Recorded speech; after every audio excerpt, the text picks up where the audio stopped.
Welcome to Medicine for Good podcast. Our podcast today is to discuss on economic landscape during COVID-19. I often said in the past, if I have that kind of money, I will never be depressed. Then I realized as I matured up that money is not everything. It is just one tool for us to live better. Again, it is only one tool. There are so many other things in life that need to be in place to be able to live life to its fullest. During this pandemic, my heart bleeds for the people who suffer food and job insecurities. I cannot imagine worrying about where I will obtain our next meals, what I would do if I lost my job. Investments or saving money are so mundane until all these basic needs are met. These hardships of people resonates with me. I recall when I was younger, we had so many days that we had only one meal a day. I recalled my older brother who worked at the cafeteria at Philippine General Hospital, collected all the leftover from people and brought it home to us to eat at the end of the day. The taste of spoiled food was camouflaged by frying the heck out of the food. At a much younger age as well, I found myself at the rice field looking for snails. Once the bucket was full, I will go home and cook the snails in garlic, and that was our meal. It was so satisfying later to find out that the snails, the so hard to pronounce word for me, escargot, were such expensive specialty food in the US and elsewhere. In the Philippines, they are food for the poor people. These days, the stimulus from the government, though not enough certainly, helped the marginalized. The drive-through food distribution centers also help quite a bit. They give out fresh produce, eggs, milk, turkey, chicken, rice, and pasta, canned foods. Some people who have not experienced food lines are now waiting their turns. The unemployment benefits from the government also help. These are unprecedented times for everyone. Everyone I know feels distress one way or another. Data shows, though, that the wealthy people have gotten wealthier and the poor have gotten poorer during this pandemic. Certainly, COVID 19 has changed the global landscape, be it health, finances, education, economics, professional, and social environments have certainly changed. The sudden and long-standing disruptions caused by the pandemic are presenting economic challenges with potentially long-standing repercussions. Having said that, knowledge can help us better manage our personal finances through this time of hardship. Today, I invited a financial guru who can help us navigate the negative financial consequences of this pandemic and offer some suggestions on how to manage our personal finances and buffer ourselves against the financial burden of the pandemic. I figure we have to start somewhere. So I am pleased today to welcome a sensible financial guru, Sir John Shin. John wears many hats. He is a serial entrepreneur, philanthropist, movie producer, author, motivational speaker, and a renowned business coach. He has started 26 different companies from scratch, which later became multi-million dollar enterprises. He is the co-founder of All for One Foundation and sits on the board of 6 different nonprofit organizations and charities. Sir John Shin also is the executive producer of the featured film Think and Grow Rich, The Legacy, which is sweeping the world in multiple countries. Sir John is a modern day author of the best-selling book Think and Grow Rich, written by Napoleon Hill in 1937. His book, a Think and Grow Rich publication, was released January 6, 2020, called How Rich Asians Think and Grow Rich, published by Napoleon Hill Foundation. Sir John continues his mission to inspire young entrepreneurs around the world. He captivates his audience by educating them with a sense of humor. He commands his audience with an exhilarating, intensive energy that keeps people on the edge of their seats for 12 hours. That energy is so contagious. It contaminated me, as a matter of fact. He holds an MBA and a doctorate degree in law. His passion is in mentoring people in the world of business. I like what he preaches in his own words. Show me your mentor, and I will show you your future. John, thank you for joining me today. I figured with some words of wisdom from you to our listeners on what we could do with our finances would help somehow during this pandemic. Yes, thank you so much, Dr. Gabiola, for having me here today. So I know this pandemic will not go away completely, and it may become like a flu illness that we have to put up with it each year. Thanks to the vaccines and leading us to the herd immunity. And I think by the time we reach about 80% threshold, we could reopen society. But having said that, we have to try to survive this financial downturn. So walk us through on what we could do for now. Let's start by talking about different stages in one's life. What comes to mind is someone who just lost their job and found another one, and they have to start and jumpstart their lives again all over. What would you tell that young person, maybe age 25 to 30, who just got rehired? Sure. I would tell those people right now that it is so important to look, number one, at their cash flow and compare it to their overall monthly expenses. So a lot of people, they don't have cash flow. And if that's the case, if you have no cash flow, you got to look at some alternative ways to generate income. And there are a lot of businesses that you can start. You can start an e-commerce business. Okay. And that's like maybe a whole nother podcast and talk about the different kinds of industries. But I think it's important to start looking at your cash flow and then, of course, looking at your overall debt. When you look at your debt, it's so important to know where you're spending that money. I see a lot of people right now still paying on, let's say, a credit card. They're paying their debt. They're still paying down the principal. And it's okay right now to pay the minimum payment. So if your minimum payment is, let's say, $50 a month, don't pay the $350 a month. Make sure that you're just paying the minimum payment, because right now cash flow is king, and managing their expenses from that standpoint. Some people said, well, I just got my economic stimulus money, or if they're a business, they got their SBA money and they're using that money to pay down all their credit cards. I would tell them to hold on to that money so they have cash reserves. It's so important to know right now that they got to have enough money to pay for food and their bare necessities. Okay.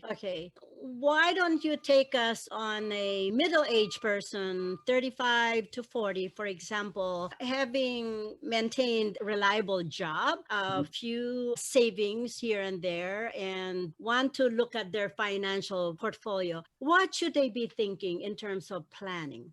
Well, so I also want to just tell you that this is not just any age, but everyone across the board, that they have to be proactive with their expenses and calling every single credit card company, for them to call every single insurance carrier. For instance, many insurance companies right now have actually reduced their overall monthly premium by 10 to 25%. So if you, let's say, I don't know, let's just say you have an insurance company XYZ for your auto insurance. If you call them and tell them that you're having financial hardship, loss of job, they'll actually reduce their insurance premium by 25%. Many companies are reducing it, no matter what, automatically by 10% across the board without even having to call in. But if you do call in and you're proactive about it, they will give you a 25% discount on your insurance policies. So it's really important that people are proactive with their monthly expenses and working with the different institutions to lower their monthly premiums. Oh, okay. How about interest on credit cards? Could they also call and get their interest rates reduced as well, or no?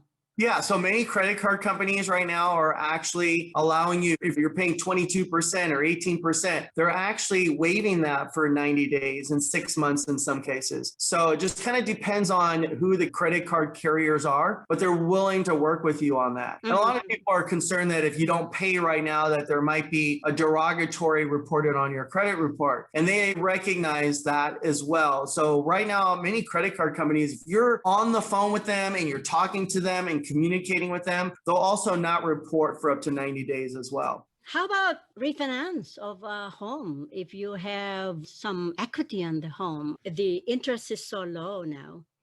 What is your advice? Yeah, you're absolutely right. Interest rates are very low right now, and people are looking at refinancing. In some cases, they've been under 3%. Many people were able to refinance at the 2.5, 2.3, 2.75, or 2.875. Those are typically for the conforming loans for lower loan amounts. People that have higher loan amounts, what they call jumbo and super jumbo loans, they're not going to get the 2.5 or the 2.25 or 2.75. Their rates are typically going to be a little bit higher, but this would be a great opportunity to call the banks and see if there's a way that they can refinance their properties. Now, the good news at the same time right now, many of the banks have come out with what they call stated income. So you may not be able to show current income, but what they will do is work with stated income where you just state your income. And they also will use 2 years of bank statements. So if you just show 12 months of bank statements, they won't even need to see your tax returns. So a lot of people are doing that so they can actually get their homes refinanced and be able to get some cash out. Okay, okay. So how is it in terms of managing debt when you could barely make it? It's really sad to see how many people are getting government money. They're getting the stimulus money, the $2,400 plus for every kid, you're getting so many hundreds of dollars. And you'd be surprised how many people are online shopping for the Louis Vuitton bag. We had one person that we were talking to, and she was bragging about how she bought a brand new car, a brand new Mercedes 350 or something or another. And she was using government money for all this kind of stuff. So as people are getting all this kind of money, I would tell them to be careful about going out there and spending their money because they're thinking, wow, look at this extra money. And I think that COVID will end pretty soon. I'll be able to go back to my job. I might find a different job in the next 90 days. I would tell people to make sure that they're saving money for food and all the bare necessities and have at least 12 months of reserves as whatever to pay for their food and their bare necessities. Now, the textbook tells you when you have an emergency fund to save about 3 months of emergency money. Well, we've seen now during a financial crisis back in 2007, 8, 9, and 10, that 3 months wasn't sufficient. And certainly when the pandemic came out back in March of 2020, most people had no idea how long this was going to last. And so that unknown time frame, most people say, within the next 90 days, everything will be okay. And when that 90-day passed, and then maybe said, it'll be another 90 days. And when people started to realize how long will this pandemic and our lockdowns happen around the world, people were getting concerned. So I tell people, begin now, start putting aside money for up to 12 months of annual expenses and leave that money somewhere where it's liquid, where you have the opportunity to access that money for any kind of an emergency. What do you mean save that money in something that's liquid? Like where? Well, so I wouldn't tie it up. Like there's a different type of financial vehicle, such as an annuity, where, what most people don't realize is once you put money inside an annuity, that money is pretty much tied up until you're 59 and a half years of age. So if I'm 35 today and I put, let's say, $10,000 in annuity, it wouldn't be a very sound investment advice to go and put your money in annuity. Or if I was to go and put that money into a retirement account, such as an IRA or a Roth IRA, or even a SEP IRA for those that are self-employed, I wouldn't put money there. I would typically put that money, let's say, in a mutual fund account where it is 100% liquid. And you got to find a good financial advisor that could tell you where to put that money, where the return is fairly stable and consistent without a lot of risk, and be able to access to that anytime without any kind of penalties or fees or surrender fees to access that money. Okay, that's good to know. And like, for example, if I would refinance the house, what would you do with that money? How would you invest that money on a sound investment if given that opportunity? Sure. So what a lot of people do is they'll take that money and they immediately start paying off all their credit card debt. And I would tell them right now, because of these uncertain times, don't pay off your credit card debt. And I know that's tough for some people to swallow because they've always been told, well, whatever you do, pay off all your credit card debt. Pay it off as quickly as possible. I would probably take that money and keep it in a place where it's going to be liquid, because we don't know how long the pandemic or job recovery will take. There are certain states, I'm sure, out there, like they say in Texas. In fact, I was just there, or I came back from there yesterday. There's places like Florida where things have opened up, and even in Las Vegas and Nevada. But the majority of the country is still in somewhat of a lockdown, and most people have not been able to go back to their workplace. And so I would say to take that money that you refinance, put it into a place where you know that you have access to that money. But at the same time, the other thing that you have to consider is that you want to make sure it's not losing money, because if you borrowed that money at 2 or 3 or 4, 5, 6%, you want to maybe put that money somewhere where it's going to give you a higher rate of return than what you're actually borrowing that money at. So if you've got that money, if you borrowed that money at 3% interest rate, maybe go find an account in a mutual fund where you're going to get a little bit higher than the 3% rate of return. I certainly wouldn't go and put that money in cryptocurrency and Bitcoins and things like that, because I think those are risky and you may lose all your money. So if you want to invest in crypto and things like that, I would say put the money there knowing that you may never get it back. It's almost like going to Vegas and put money on a blackjack table. You don't go to Vegas to get rich and make your next mortgage payment, but you go there maybe for some entertainment and have some fun, knowing that you're going to put $100 down on a blackjack table. And it was fun and entertaining, but you're not sitting at that table to cover your next mortgage payment. And I would tell you the same thing when it comes to cryptocurrency. Maybe go and put a little bit of money in there if you choose, but I would make sure that you put that money where you know it's going to get at least a certain rate of return that's going to be higher than what you're actually paying on the interest rate.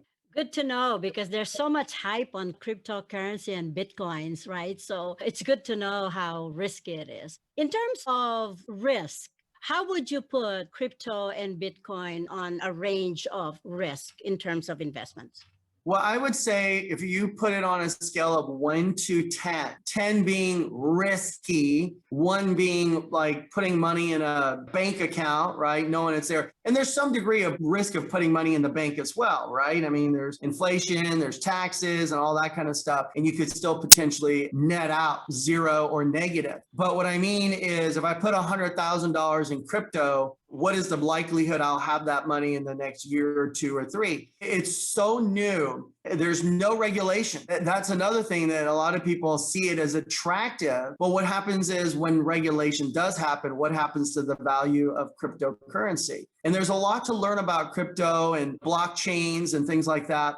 For me, I would say on a scale of 1 to 10, crypto and Bitcoins, I would say is up at the 9 or 10. That is higher risk. And if you put your money in a bank, at least if you know you go back, it'll be there. And people will say, well, what if a bank goes under? It can go under. Banks do go under as well. But at least the bank is backed by the full faith and credit of the US government. And so you do have money there, and you're also protected under different agencies like the FDIC. How about other investments? What could you suggest on people with money to park somewhere where there is a potential for growth and also coverage of their long-term planning, etc.? Insurance, long-term planning, and have also money that's parked there and it's still making some.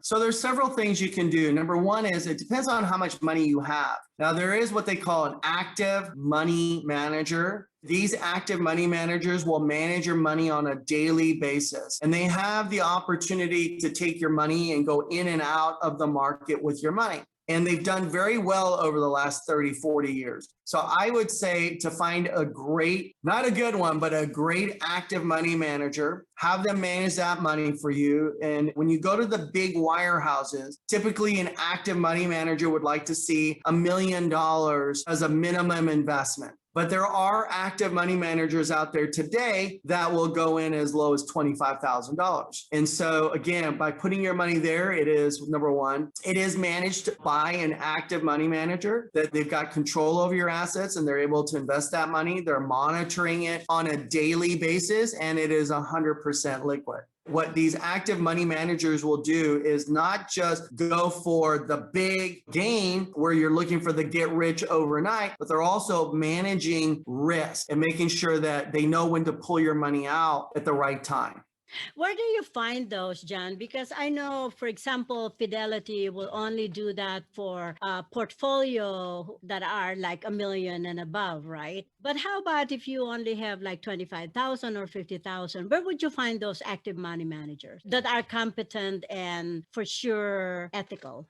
Well, one, I can tell you they can call me and we'll certainly, Okay. yeah, and we can help them with that as well. And we've been doing this, and I've been in this industry for almost 30 years now. But there are other companies, if somebody says, well, I want to get somebody else's opinion and not just seek John's expertise, you just have to call around and find the companies that offer active money management. Now, I had a young lady who said, by the way, my money is also managed by a mutual fund manager. And now a mutual fund manager is also managed. However, we call that passive management. And the reason is because when you buy a mutual fund, every mutual fund is bound by a contract known as a prospectus. That is the big fancy word for a contract where all the legal stipulations are embedded into this thing called the prospectus. So when you, let's say, buy a mutual fund and it is seeking growth and growth is going down, the professional money manager working at that institution cannot take a client's money and go into bonds, let's say, if bonds was skyrocketing, because that money manager is bound by the rules of the prospectus, which means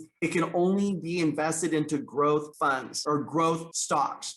That's why it's passively managed and that they can only invest in that sector. Okay. So if it's growth and income, they can only keep money in growth and income. If it's global, they can only invest in global. So if it's biotechnology, they can only put money in biotechnology. Let's say biotechnology is going south and it's losing money. And this money manager says, wow, let's say the S&P 500 is doing really well. The market, the S&P, the top 500 largest companies here domestically, if they're doing really well, but biotech is going down, that money manager has to do the best they can in biotechnology. Cannot pull your money out on your behalf. Only the client can call and say, I want to move my money out of there and go into the S&P 500. But an active money manager would make those decisions for you without you even having to make those decisions. They're going to manage your risk for you also on the downside. Okay. So they should call you. Absolutely. So tell me about, how did you get attracted to be a movie producer for the film Grow Rich?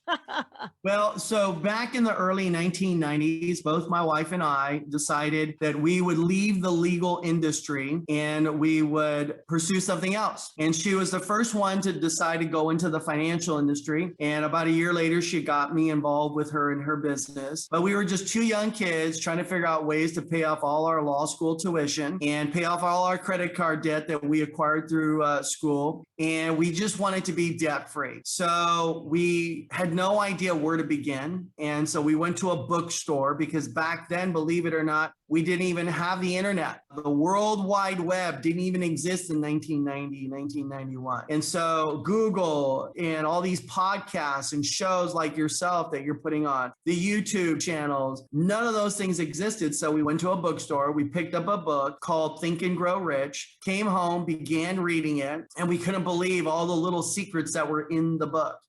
And so we started exploring this book and getting all the wonderful gold nuggets out of it. And basically that became our employee handbook. All our employees had to read it. Our staff had to read it. We wanted our friends and family to read it. And everyone who read it came back and said, John, that was the best book. We should get together, just like people who have Bible study. And, they get together, they'll dissect a verse or a chapter or a particular verse, book in the book, in the Bible. We started doing that with Think and Grow Rich. And we had these wonderful discussions. And then from there, our business just started exploding. When you get these great minds together, very similar to yourself, as a doctor, every doctor typically has their specialty, whether it's internal medicine, whether it's pediatrics, whether it's cardiology, they have their specialty. But if they have general medicine or general practice, they'll refer their clients out to a specialist, right? If you've got an issue with your ears or your nose or your throat, you go see an ENT doctor. And so they've got all the expertise in that area and research. And it's the same thing when it comes to business. Go and seek out the people who have expertise. And so so next thing you know, we were not shy. We asked somebody to build us a website. Well, what did that mean? We didn't know anything about building a website. We hired experts in all the different areas in business. We began to create systems to run our business. And before you knew it, our life became a dream come true. And so it's interesting because we were interviewed by a magazine company and they asked us what we attribute our success to. And we said a book called Think and Grow Rich. And that's when we decided to reach out to the Napoleon Hill Foundation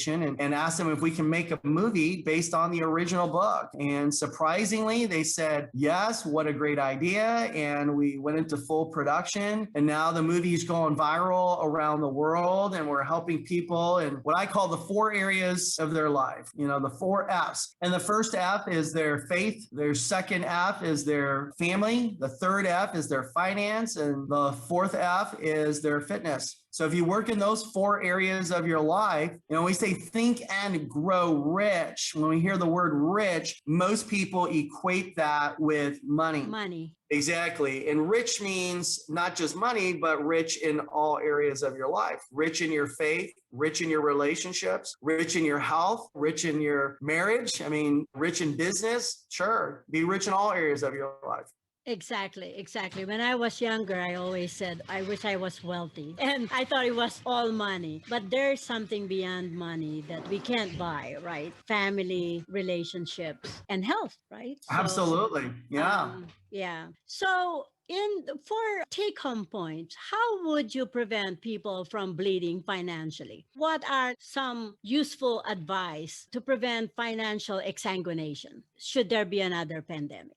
Well, I would tell you that people should focus on the 6 pillars of financial security. Number 1 is figure out an alternative way to make more money. You cannot rely on somebody who controls your paycheck, that at any time that a pandemic happens, that they completely cut off that stream of income. You have no source of income. It's like having a backup plan, right? If there was a fire in your house, are you going to rely on just the fire department to come and get you out of the house? Or are you going to look at another way to get out of your house? You got to have a backup plan for a stream of income. So number 1 is increase your cash flow. Number 2 is to manage the debt. It's so important to manage that debt. Number 3 is really consider immediately starting that emergency fund, which is what we talked about earlier. Number 4 is to make sure you have the right kinds of insurance. We call it proper protection. There are different kinds of insurance policies that everyone should have. And I would say, people say, oh, I've got health insurance, which is great. I've got life insurance, which is great. But do you have disability insurance? Do you have long-term care insurance, right? Do you have renter's insurance, right? If you're a renter.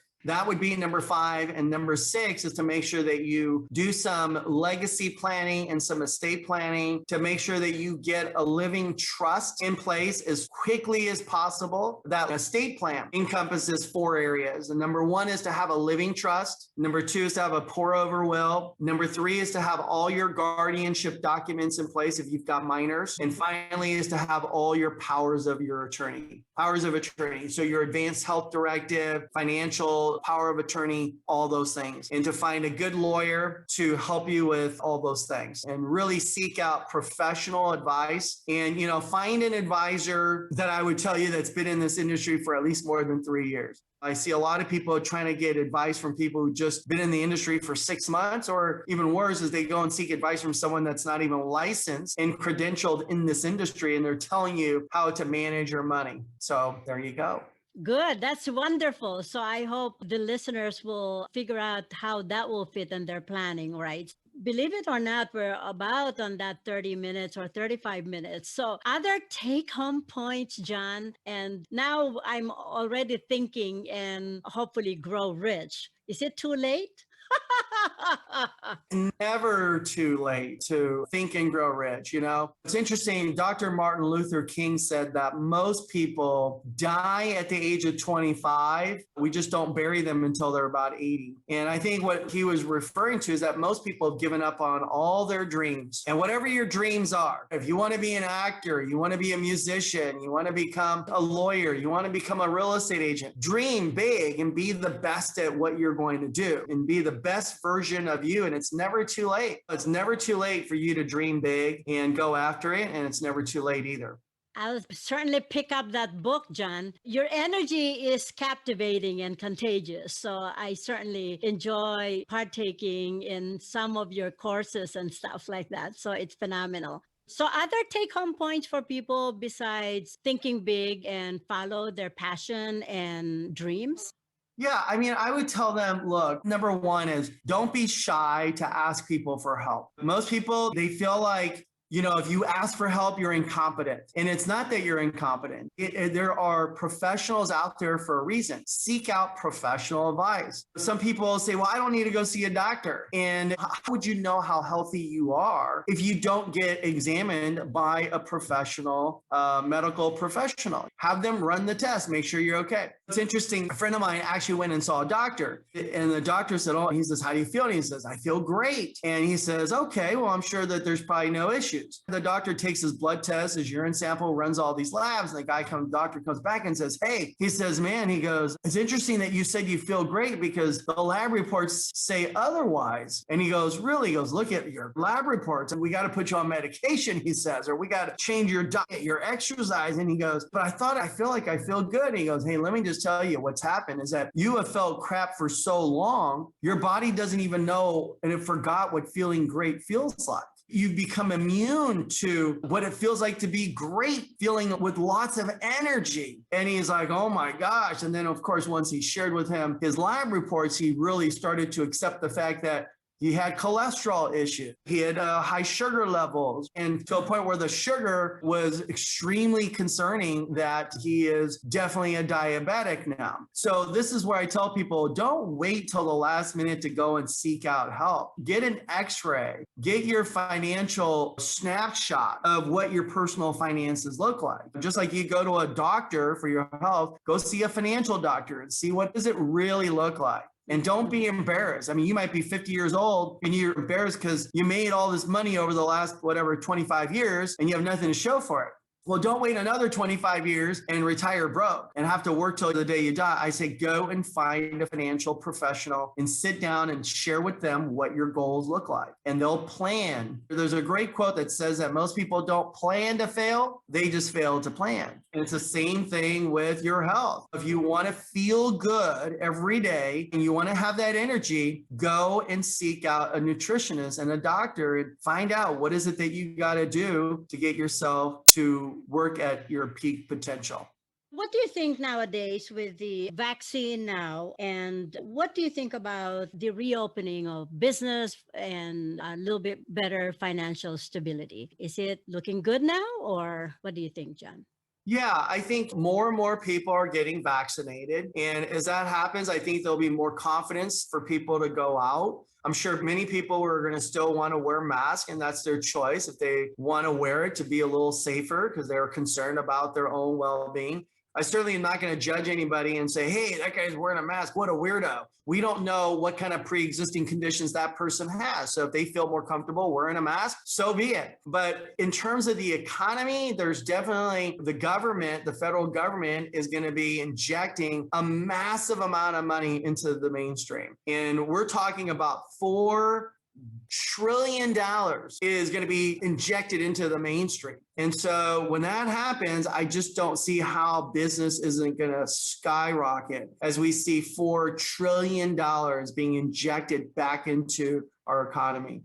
Good to know. Good to know. I think everyone is waiting for that. A lot of people are suffering. So a lot of people are restarting all over again, right? So, Yeah. yeah. Are there any other things that I should ask or we should know as listeners? Well, we could probably talk for days because you and I are both passionate about this and helping people. The fact that you've got your podcast going on and that you're finding all these wonderful speakers and content providers, I think your audience is going to get tremendous value from your show. Yeah, more next time, John. We'll invite you again for more stuff on business strategies and financial planning. And certainly we'll reach out to you for advice and for strategic planning. Absolutely. Always great to be here with you, Dr. Gabiola. Yeah, thank you so much, Sir John. Okay. Well, tell me about how you got imbued with this Sir John Shin thing. Tell us about it. Well, that's a tremendous honor too. I got a call one night and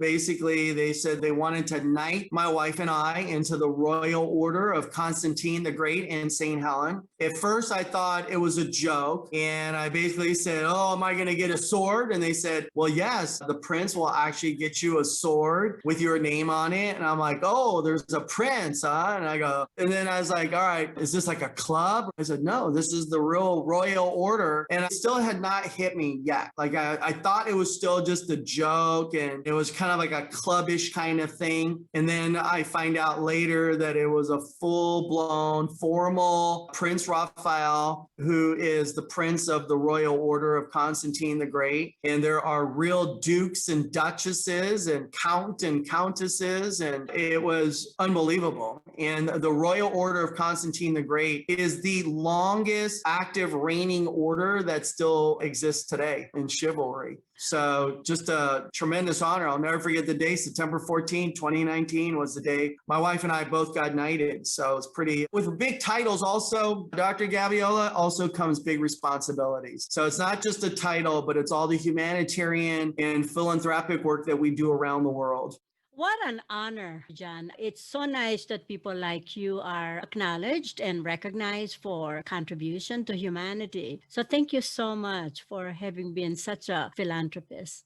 Yeah, absolutely. It's like yourself too. You're doing so many wonderful things with your own charity and the work that you do in the Philippines. And I think most people don't have any idea how many people are in dire need around the world. We take for granted what we have here in the United States. The fact that you can just walk into a hospital, go down the street and you have access to a doctor. You could go to a local CVS or a Rite Aid and get your prescription. And, people complain it's $10, $15. There's places around the world that you and I have both seen that they don't have access to those kind of things.